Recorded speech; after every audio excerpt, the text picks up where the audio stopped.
You'd never know it, but there's a side of quarrying nobody ever sees. When the sun sets and the crews leave, when the gates lie locked and the site sits silent and still, quarries offer up their secrets to those who know where to look. Welcome to the secret life of quarries.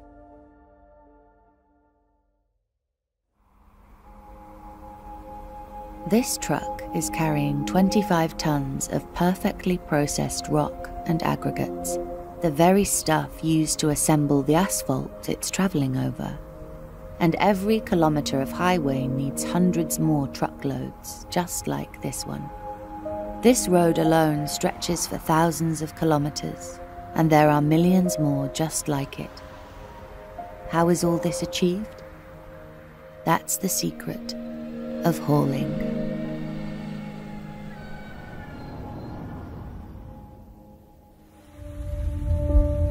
The crusher. Always hungry, never full.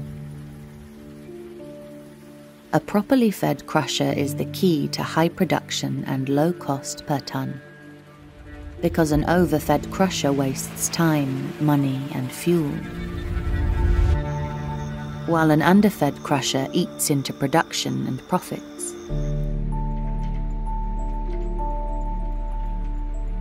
If all else is well, more rock in equals more money out. So we could be forgiven for thinking that the bigger the truck, the bigger the profit. But life is rarely so simple.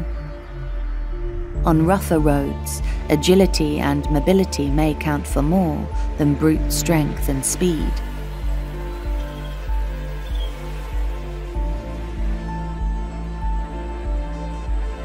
If we want to know the number and nature of haulers we need, we must start with the road they travel.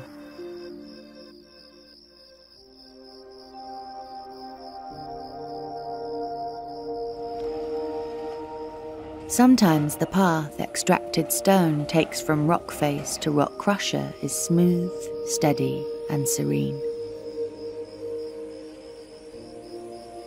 Sometimes the haul road has a clean, clear surface, sits at the right height and has width enough for even the largest machines to pass one another safely. Dust is dealt with, water planned for, and the road is rapidly cleared of any debris. In such ideal conditions, the heavy-duty build and greater speed, range and carrying capacity of the rigid truck leave their articulated cousin behind, with larger machines becoming increasingly cost-effective with every extra metre travelled. But what happens when conditions aren't ideal? On most surfaces, the rigid truck is king, but on very steep slopes, say over 12%, material can start to shift and speeds slow, and the articulated truck rises to the challenge.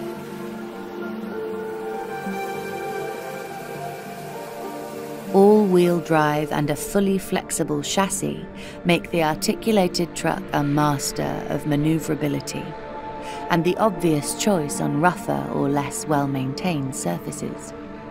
And while the articulated truck can cope with poor underfoot conditions far better than its rigid-framed companion, a poorly maintained haul road will drastically increase costs per tonne, no matter which machine we choose, as loose rock and shifting surfaces make every turn of the wheel a struggle. One truck, however, does not a quarry make. The goal, as always, is to move the most stone for the least money, and that requires us to think a little bigger. In hauling, size is everything. Dumping machines must fit dumping areas.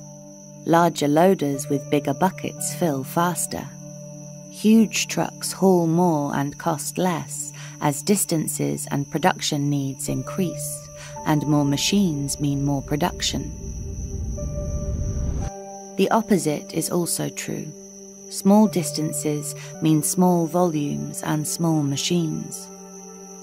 But bigger machines come with a bigger price tag, and every extra hauler requires an extra human with the right skills to be in the right place at the right time. Furthermore, one machine may be better than another on the road or at the face.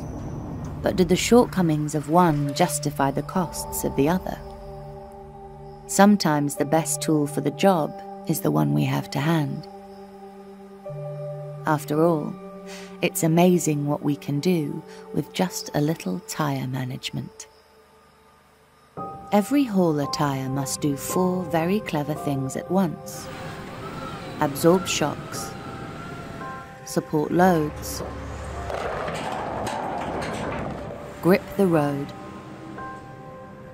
and swivel to change direction. In fact, perfect tyres are so important that even the slightest drop in tyre pressure can drastically reduce a hauler's performance.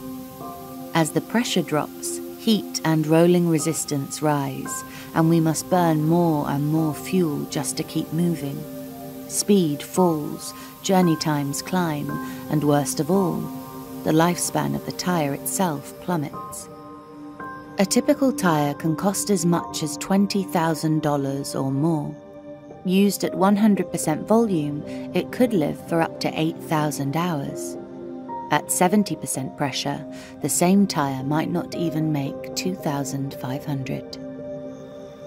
And for experienced operators, keeping tyres perfectly inflated is just the beginning.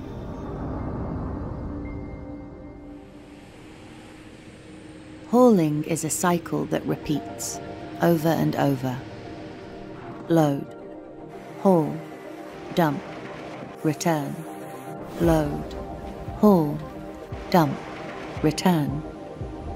A good operator can carve out efficiencies at every stage. When loading, the trick is to maneuver as little as possible, be visible at all times, and stop at precisely the right moment in precisely the right place. While stationary, a good operator keeps the wheel untouched and the gears disengaged.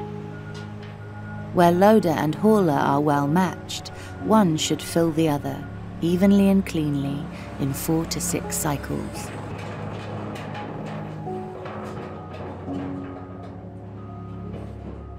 With skilled operators, the time between the last stone hitting a full truck and the first landing in an empty one can be less than 40 seconds.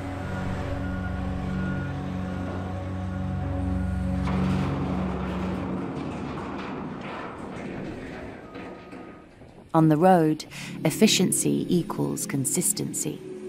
By keeping to the right power mode and maintaining a constant speed, the operator keeps fuel use low and gear changes to a minimum, avoids spills, and minimizes strain on the transmission and shock absorbers, which must deal with loads measured in the dozens or even hundreds of tons.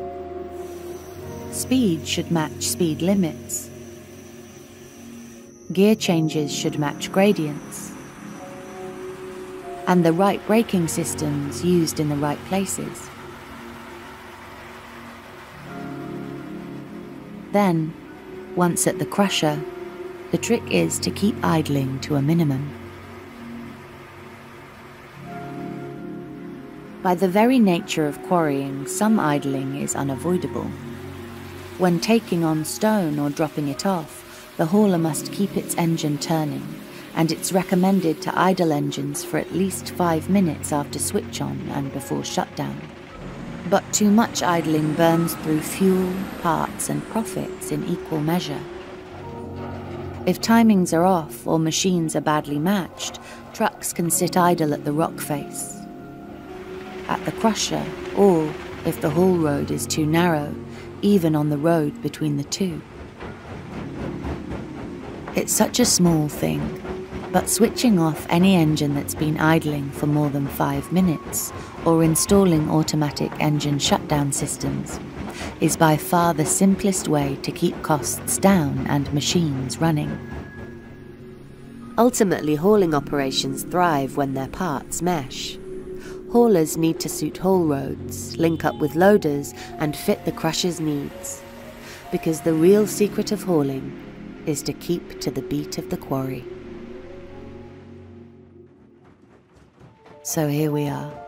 We've ripped stone from the ground, hefted it for miles, and fed it into the waiting jaws of the crusher. Now what?